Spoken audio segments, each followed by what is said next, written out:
Para la Asociación de Ciencias Neurológicas de El Salvador, un honor tener al doctor Manuel Gudiño Castelazo. Es un neurólogo de adultos con una maestría en neuroinmunología. Él va a dar una ponencia de lo que oímos en la conferencia pasada del doctor Miguel Lainez con respecto a las nuevas terapias. Afortunadamente tenemos ahora disponible esos medicamentos que se llaman moléculas pequeñas y vamos a escuchar los beneficios y las convenientes e inconvenientes de su uso. El doctor Gudiño es médico cirujano de la Universidad Autónoma de México en Izcala, tiene una especialidad en neurología en el Instituto Mexicano del Seguro Social, Hospital de Especialidades del Centro Médico Nacional La Raza, UNAM, un máster en neuroinmunología en la Universidad Autónoma de Barcelona. Él tiene experiencia profesional en la Asociación Mexicana de Cefaleas y Migraña, por su nombre ACEMIG.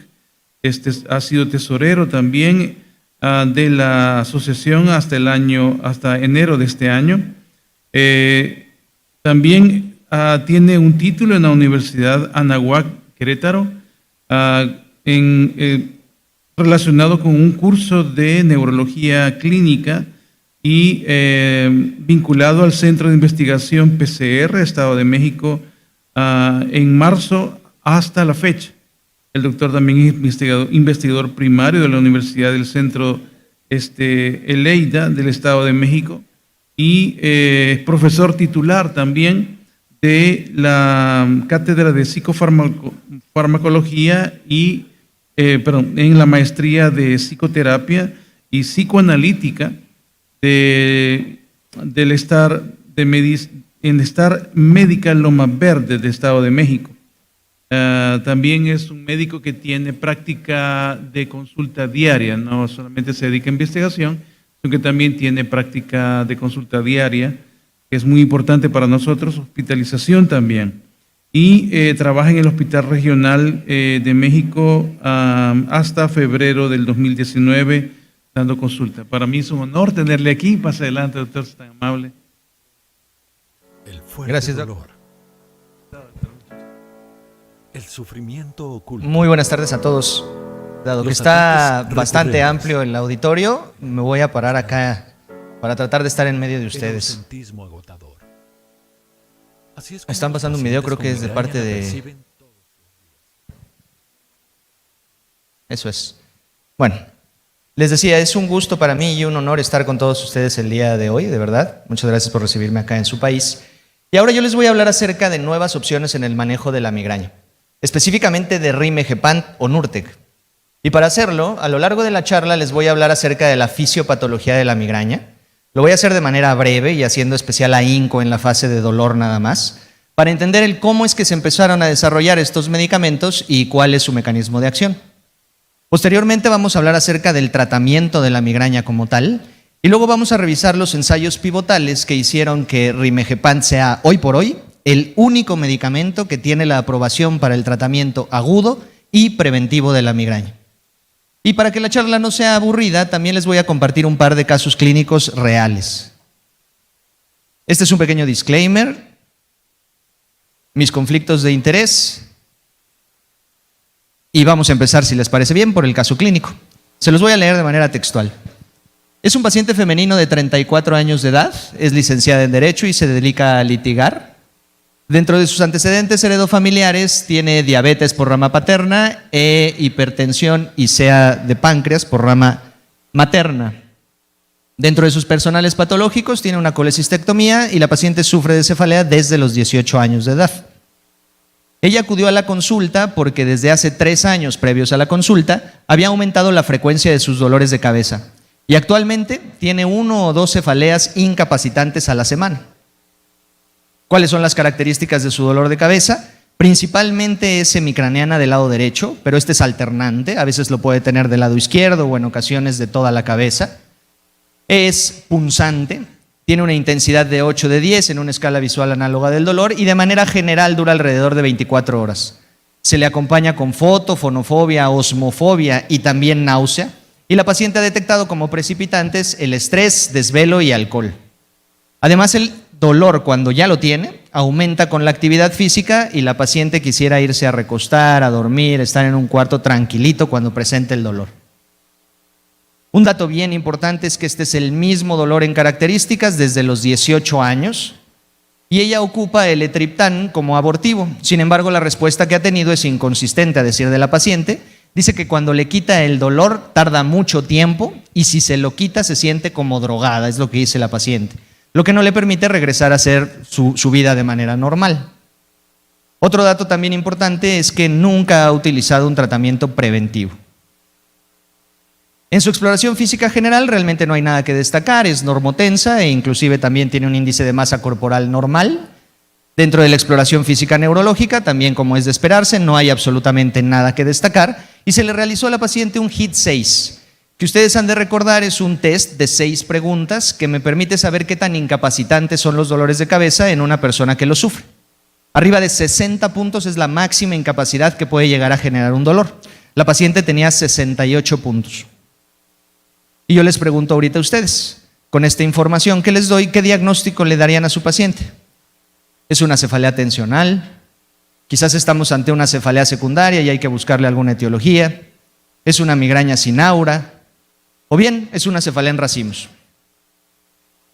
Con base en la clasificación internacional de cefaleas y a la ausencia de banderas rojas en esta paciente, creo que ninguno de nosotros tendríamos problema en diagnosticar una migraña sin aura. Y además le podríamos poner algunos otros títulos. Episódica de baja frecuencia, además también tiene una discapacidad severa, tiene una respuesta inconsistente y efectos adversos a triptanos y nunca ha usado un tratamiento preventivo. Con estas consideraciones, ¿qué harían ustedes con esta paciente? Continuamos con el eletriptán y no le damos ningún tratamiento preventivo en estos momentos. Le cambiamos el eletriptán por un AINE y no le damos tratamiento preventivo en estos momentos. Continuamos con el eletriptán, pero le ofrecemos un tratamiento preventivo. O bien, le ofrecemos un gepante como una alternativa nueva y además le damos un tratamiento preventivo. Esta pregunta la voy a dejar un poco al aire y después la voy a retomar al final de la presentación, pero vayan pensando qué harían ustedes hoy con esta paciente. Ahora vamos a hablar de la fisiopatología de la migraña. Y para hablar de la fisiopatología de la migraña tenemos que recordar sí o sí las proyecciones aferentes periféricas. Hay que recordar que los 2 tercios anteriores del cráneo están inervados por el nervio trigémino y el tercio posterior de la cabeza están inervados por los nervios occipitales. Estas primeras neuronas se encargan de darle inervación a estructuras importantes relacionadas con el dolor, como la arteria meningea media, las meninges, los senos venosos cerebrales, el periósteo, entre otros. Y hay que recordar que ese nervio trigémino hace sinapsis en la porción más caudal del núcleo espinal trigeminal en la médula oblongada. Y los nervios occipitales hacen sinapsis en la porción más rostral de los primeros segmentos medulares cervicales. Esto es a lo que hoy le conocemos como el complejo trigémino cervical. A partir de ahí, las segundas neuronas van a ascender a través del tallo cerebral para llegar al tálamo, pero no sin antes hacer importantes relevos en el núcleo salival superior, en núcleos parabraquiales pontinos, en la sustancia gris periacueductal, en el hipotálamo, y luego llegan al tálamo, principalmente, pero no únicamente, en el núcleo ventroposteromedial. Y de ahí van a tener diferentes proyecciones hacia la corteza. Estas proyecciones justifican muchos de los síntomas que tienen los pacientes con migraña. La corteza motora, por ejemplo, los pacientes que tienen migraña cuando tienen dolor se saben torpes, lentos, como que no funcionan bien. Además, también hay proyecciones hacia la corteza insular. Esto justifica el por qué los pacientes tienen o por qué le damos una traducción afectiva negativa a ese dolor. No nos gusta el dolor. En ocasiones hay gente que sí, pero no es lo normal. De manera general, no nos gusta el dolor. También, por supuesto, hace importantes relevos a la corteza somatosensorial, primaria y secundaria, para la interpretación del dolor. Hace relevos a corteza auditiva, el porqué de la fonofobia. Y hace relevos también a corteza retroesplénica. Esto justifica por qué muchos de los pacientes que tienen migraña dicen que tienen problemas de memoria, que no están atendiendo bien, como que se le están olvidando las cosas, cuando realmente también es la crisis de migraña haciendo sus estragos. Y también hay proyecciones hacia corteza visual. que justifica el por qué los pacientes tienen alteraciones en la percepción visual. Muchos pacientes llegan a la consulta y dicen que como que la vida ha perdido color, como que los colores no son tan intensos o que inclusive hasta ven borroso, motivo por el cual los lleva al oftalmólogo cuando nuevamente es la crisis de migraña haciendo sus estragos. Por ahí en las charlas anteriores de cefalea han mencionado, y me gusta mucho que digan que la migraña es una enfermedad, no solamente un dolor de cabeza, porque así hay que reconocerlo. Ahora, hablando de las primeras neuronas, tenemos que recordar que principalmente están compuestas por fibras tipo C amielínicas y por fibras tipo A delta parcialmente mielinizadas. Y para que una fibra nerviosa conduzca o produzca un potencial de acción, se requiere de neurotransmisores. Desde los años 90, el grupo del Dr. Gottesby hizo un ensayo muy interesante en donde comparó pacientes con migraña con aura, migraña sin aura y grupo control, y durante una crisis de migraña hizo medición de distintos neurotransmisores: el péptido intestinal vasoactivo, el CGRP, la sustancia P y el neuropéptido Y. Y encontraron que de manera muy interesante, solamente el CGRP se encontraba constantemente elevado en relación con el grupo control. Por supuesto, esto hizo que se volteara a ver al CGRP como una pieza pivote en la fisiopatología de la migraña.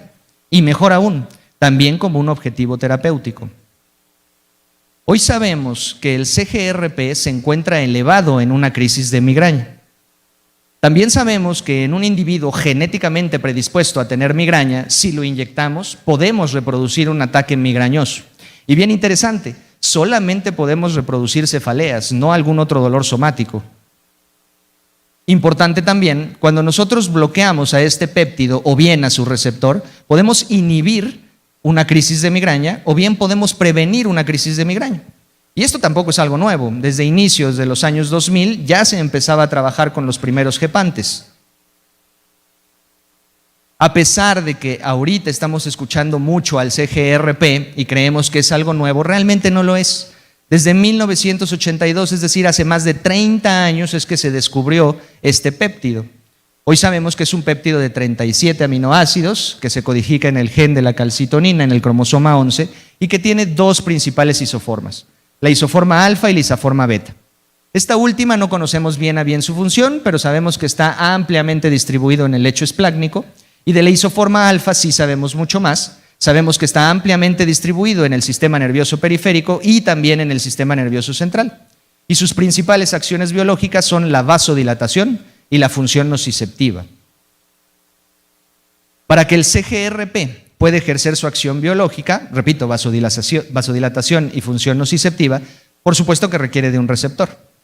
Ese receptor es un receptor metabotrópico ligado a proteínas G, que está básicamente compuesto por dos complejos proteicos.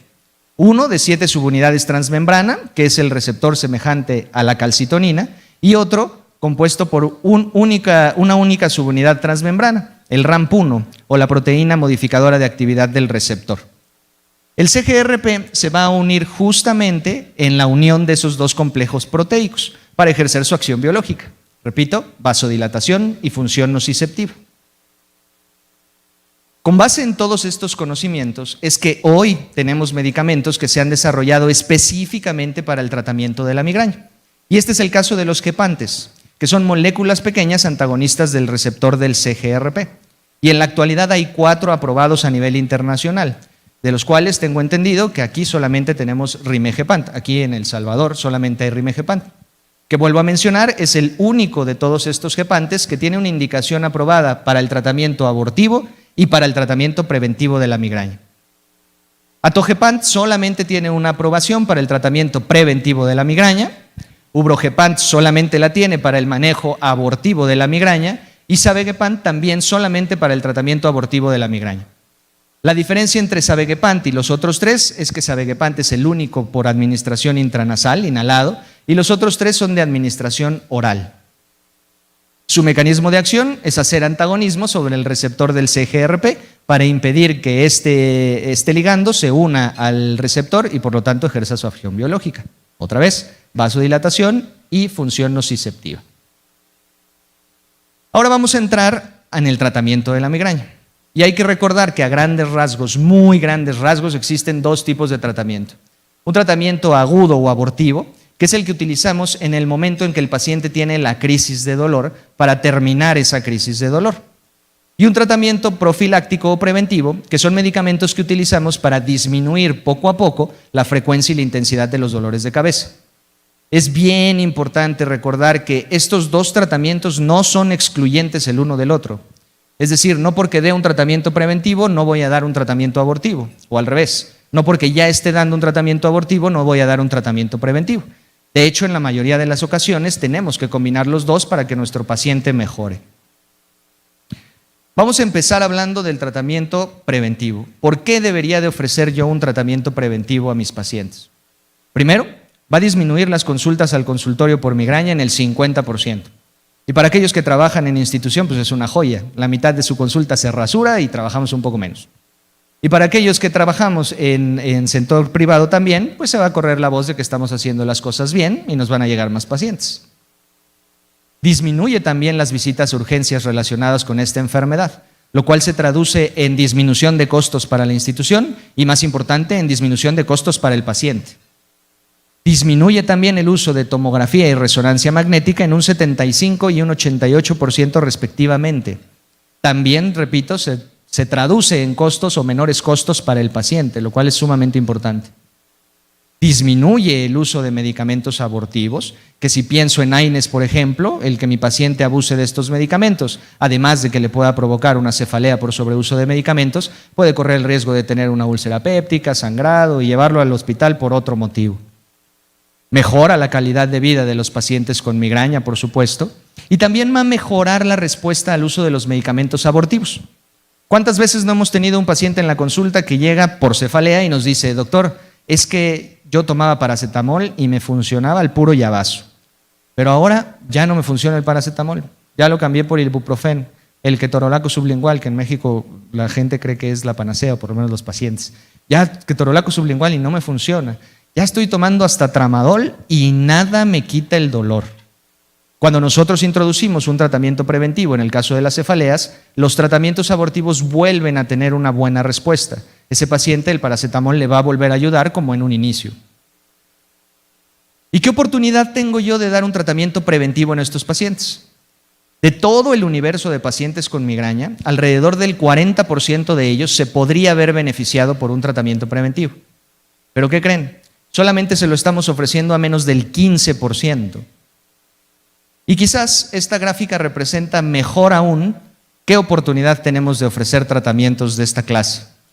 A su extrema derecha están representados la migraña crónica y la migraña episódica de alta frecuencia, que ustedes saben al 100% de estos pacientes se les debería de dar un manejo preventivo. En el caso de la migraña crónica solamente se lo estamos dando a 3 de cada 10 pacientes.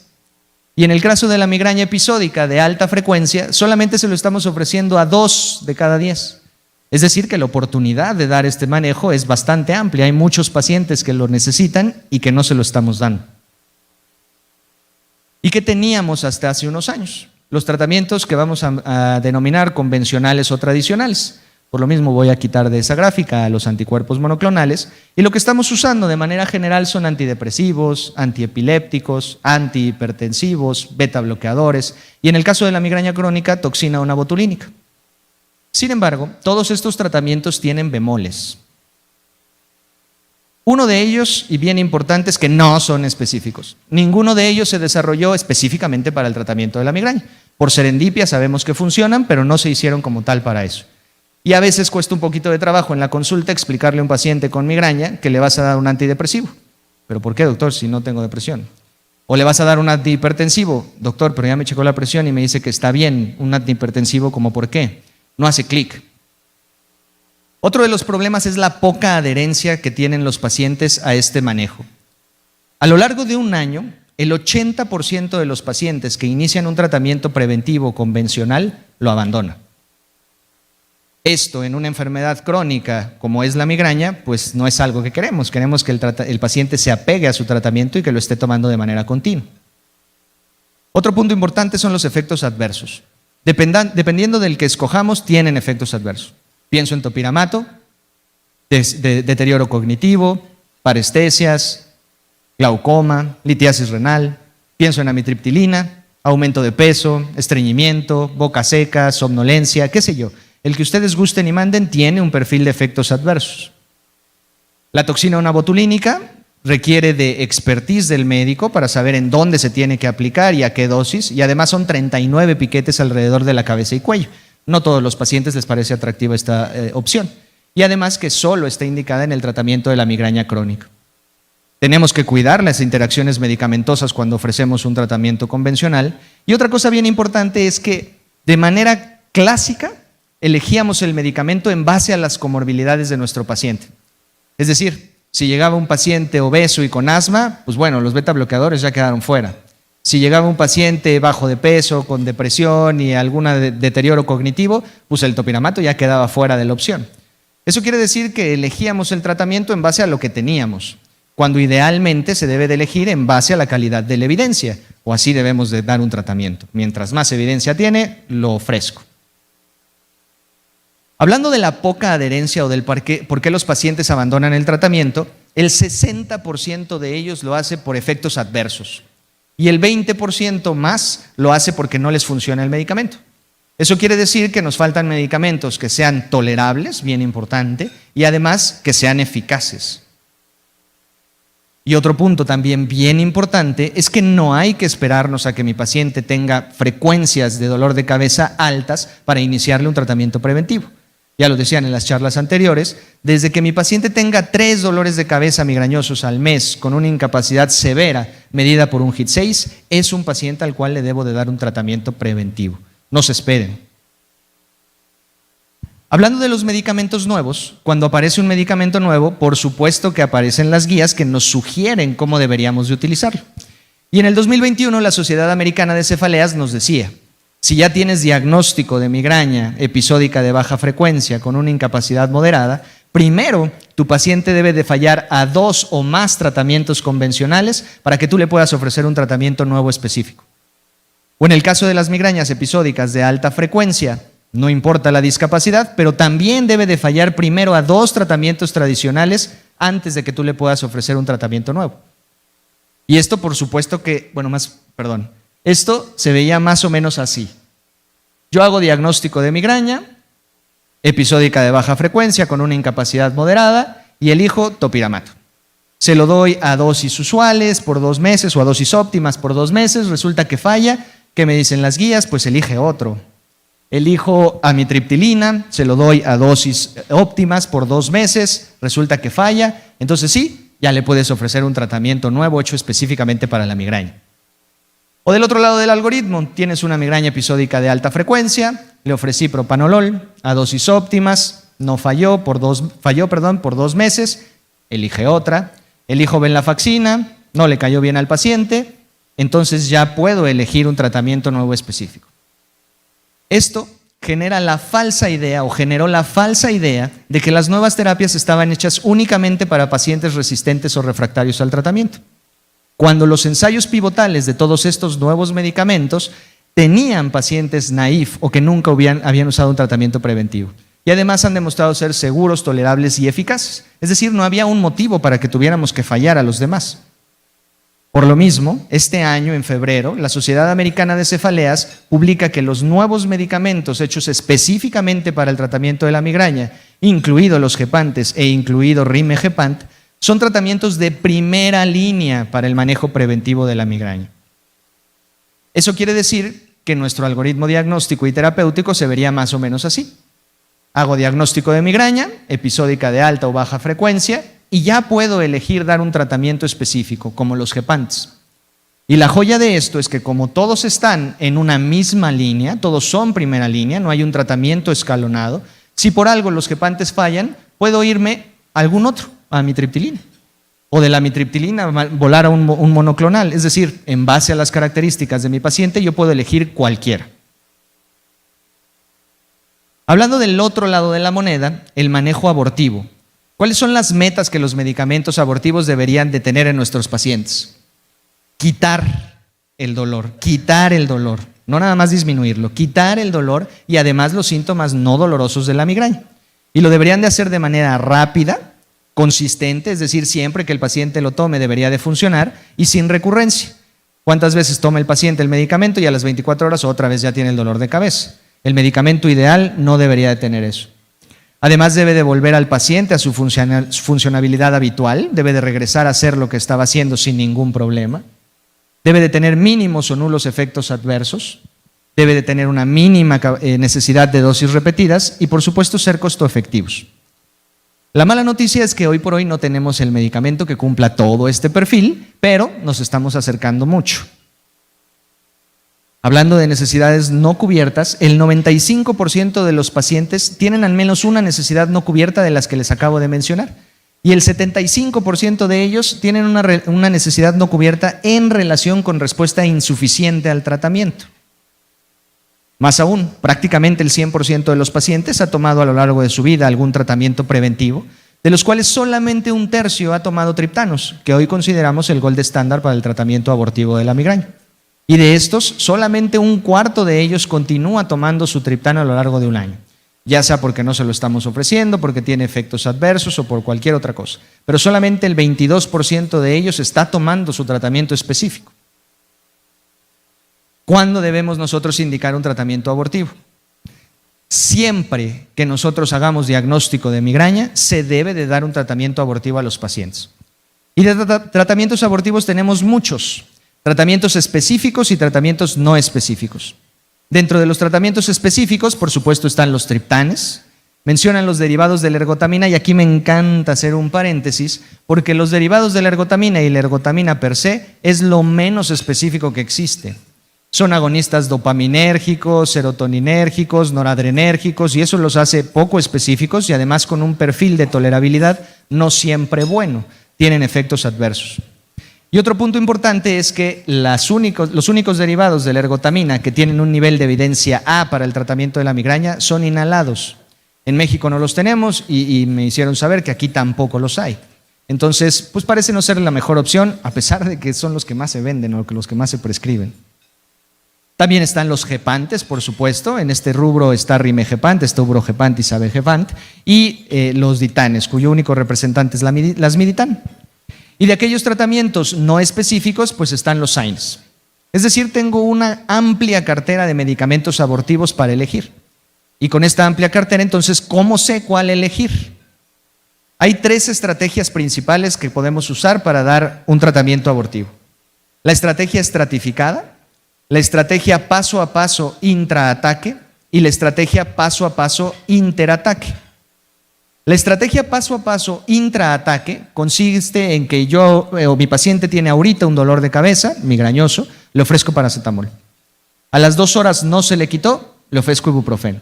A las 2 horas no se le quitó, le ofrezco un triptano. A las 2 horas no se le quitó, le ofrezco una combinación.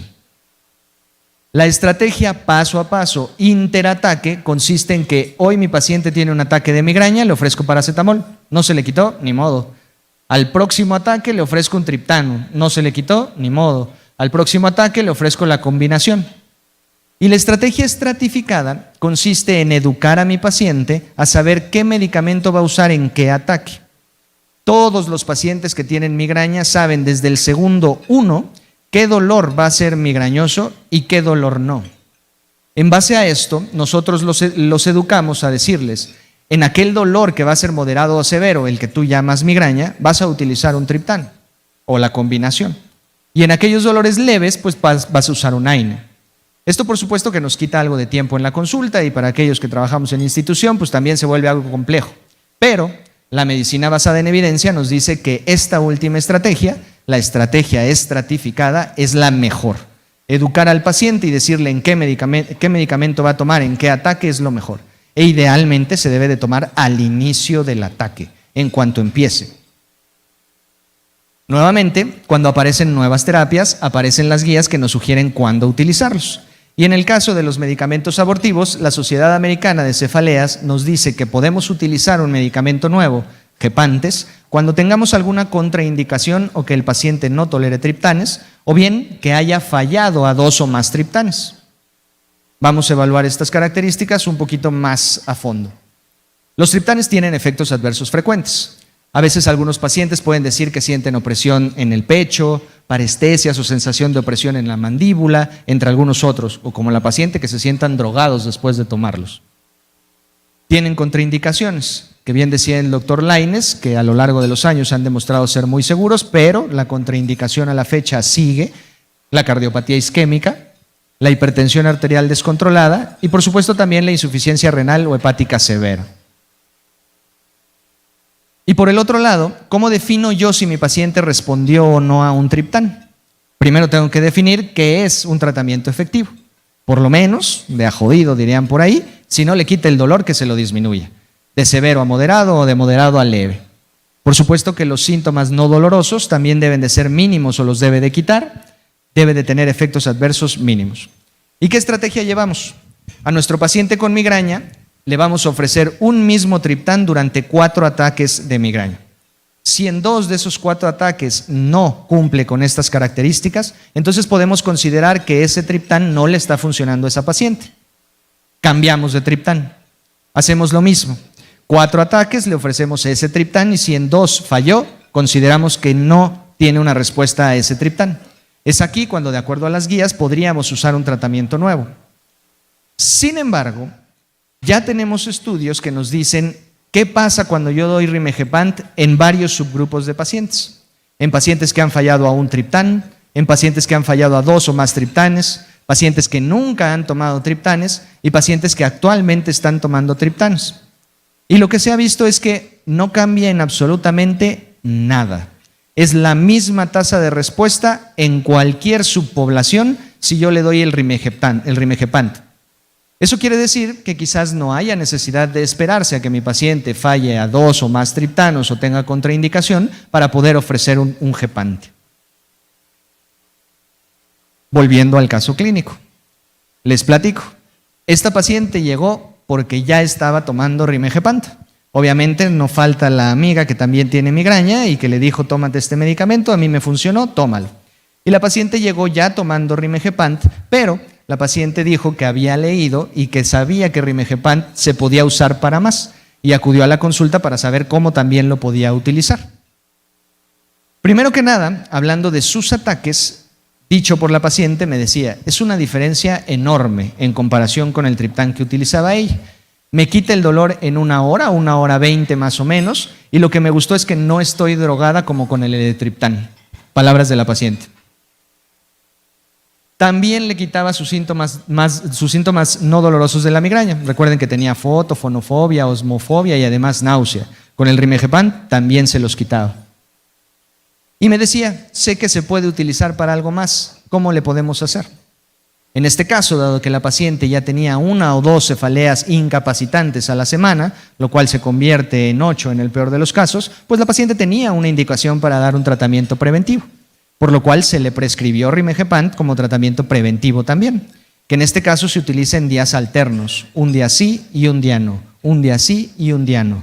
Lo que hacemos en la práctica clínica es sugerirle al paciente que lo tome en la noche, porque dado que este medicamento también puede funcionar como abortivo, si por algo el día que le toca tomar su rimegepant a mediodía le dio el dolor, pues lo único que hace es adelantar la toma y le sirve para prevención y para abortivo. Y esa fue la recomendación que se le hizo a la paciente.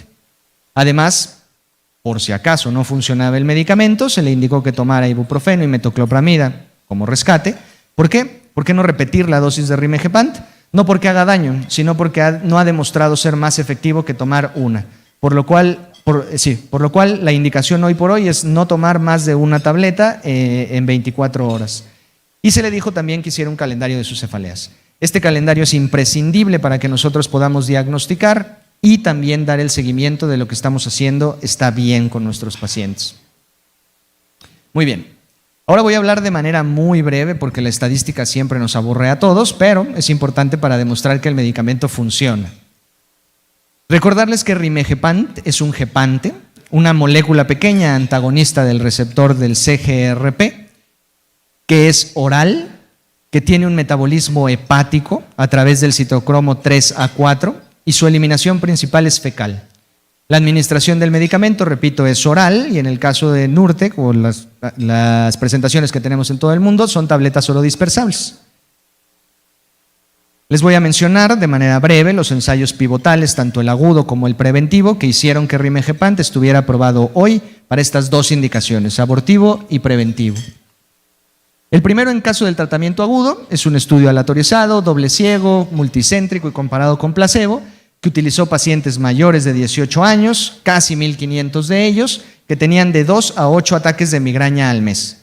Cosas importantes con la población de este estudio es que el 17% de la población eran hispanos o latinos, es decir, que tenemos cierta representación en ese estudio, y que todos los grupos tenían en promedio un índice de masa corporal mayor de 30, es decir, eran obesos, lo cual también es un dato interesante porque la obesidad suele ser un factor que predice mala respuesta a los abortivos. Es decir, podríamos decir que por ahí en el estudio se estaban poniendo el pie, pero demostró cosas buenas. La metodología del estudio era muy simple: darle rimegepant o el placebo a los pacientes en un único ataque de migraña y medir estos dos objetivos coprimarios: la eliminación del dolor a las 2 horas y la eliminación de los síntomas no dolorosos a las 2 horas. ¿Qué fue lo que se observó? Que rimegepant fue mejor que el placebo, siendo estadísticamente significativo en la eliminación del dolor a las 2 horas. Y también fue mejor que el placebo en la eliminación de los síntomas no dolorosos de la migraña o del síntoma más molesto no doloroso en comparación con el placebo a las 2 horas. Se cumplieron los objetivos primarios del estudio. Pero también se cumplieron los objetivos secundarios. El 60% de los pacientes tuvo reducción del dolor, que ya les decía que si no lo quita, pues bueno, de a mínimo lo tiene que reducir. El 40% de los pacientes regresaron a hacer sus actividades sin ningún problema. El 85% de ellos no tuvo que utilizar ningún fármaco de rescate durante las siguientes 24 horas y el 63% de ellos no tuvo que utilizar nada a las 48 horas de haber tomado el medicamento. Con respecto al perfil de seguridad y tolerabilidad, pues la respuesta era comparable entre el placebo y el medicamento, lo cual es buenísimo porque eso quiere decir que no tiene efectos adversos importantes. El más importante quizás es náusea solamente en el 2% de los pacientes. Esta es una gráfica que les muestra la comparativa del perfil de seguridad y tolerabilidad entre los medicamentos nuevos, en donde demuestra que rimegepant es el que menos efectos adversos tiene entre ubrogepant y lasmiditan. Es decir, el medicamento más tolerado, lo cual es un gran fuerte de este medicamento, es muy bien tolerado.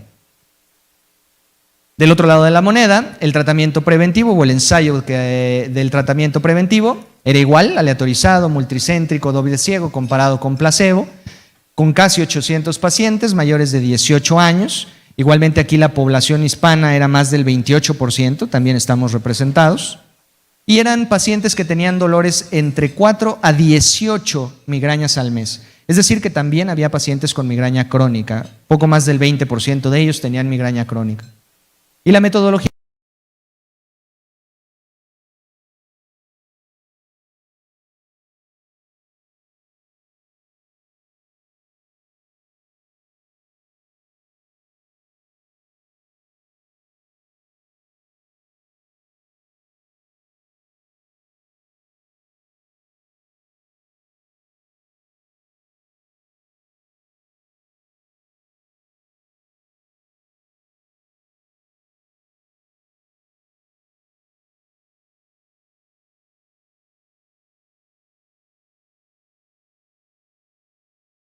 tratamiento. Y mejor aún, si ustedes ven esta gráfica, a lo largo de un año, la frecuencia de los dolores de cabeza sigue en descenso mientras más tiempo yo doy ese medicamento.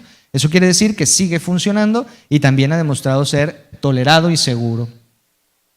En cuanto a efectos adversos, otra vez fueron exactamente los mismos entre el placebo y el medicamento, siendo náusea el más frecuente en solamente un 3% de los pacientes. Y como también nos gusta echar a pelear a medicamentos nuevos, ya tenemos un estudio entre galcanezumab y rimegepant. Uno es un anticuerpo monoclonal para la migraña y el otro es un gepante, para ver cuál de ellos pudiera ser mejor.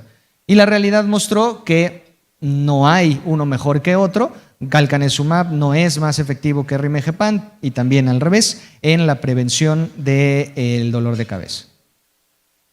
Por último, les quiero mostrar otro caso clínico.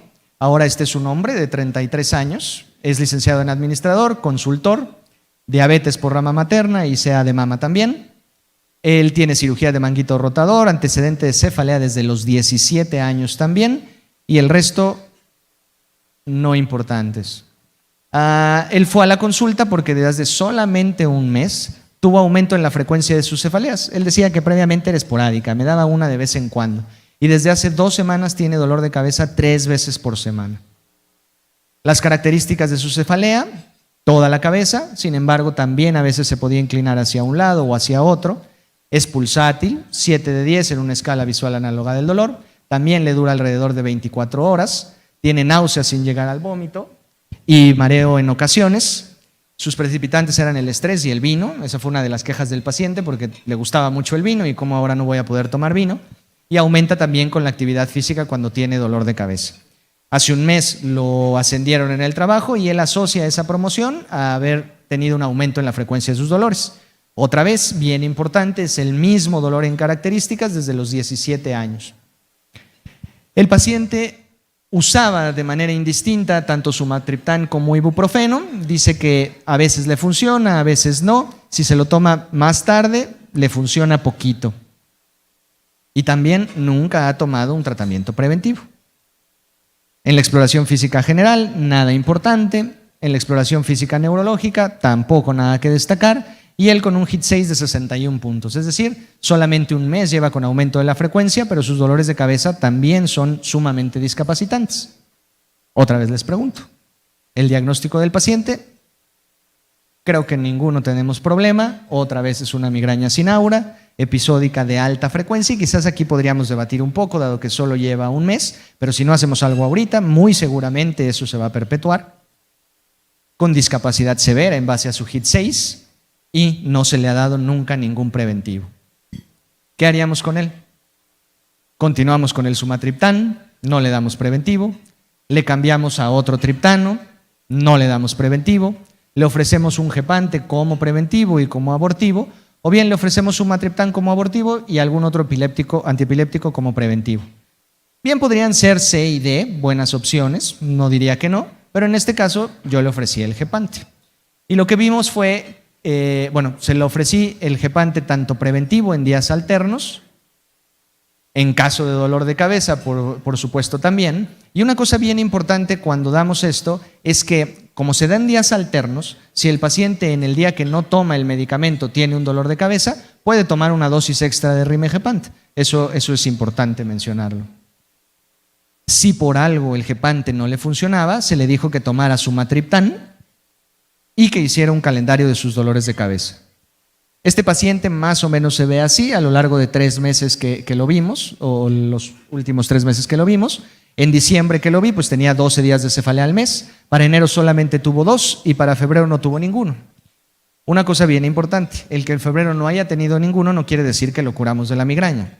Pocos pacientes llegan a tener una respuesta del 100%, los hay, pero no quiere decir que en marzo no vaya a tener otro dolor de cabeza. Seguramente los va a tener a lo largo de su vida. Eso es bien importante mencionarlo, pero a este paciente le fue muy bien. Su HIT 6 del primero que le hicimos, 61 puntos, bajó a 38, es decir, la mínima discapacidad que pueden tener sus dolores de cabeza. El uso de abortivos en diciembre, que tomaba 12 días del medicamento al mes, en enero bajó a solo 2 veces y afortunadamente para el paciente, esas 2 veces que le dolió, le tocaba tomar el rimegepant y como ya les dije, el tip es digan que se lo tome en la noche, por si les da a lo largo del día, se lo toma antes. Y al paciente le funcionó, le quitó el dolor y sin efectos adversos a 1 hora de ingerirlo. Con esto termino mi presentación. Muchas gracias por escucharme y abierto a sus preguntas.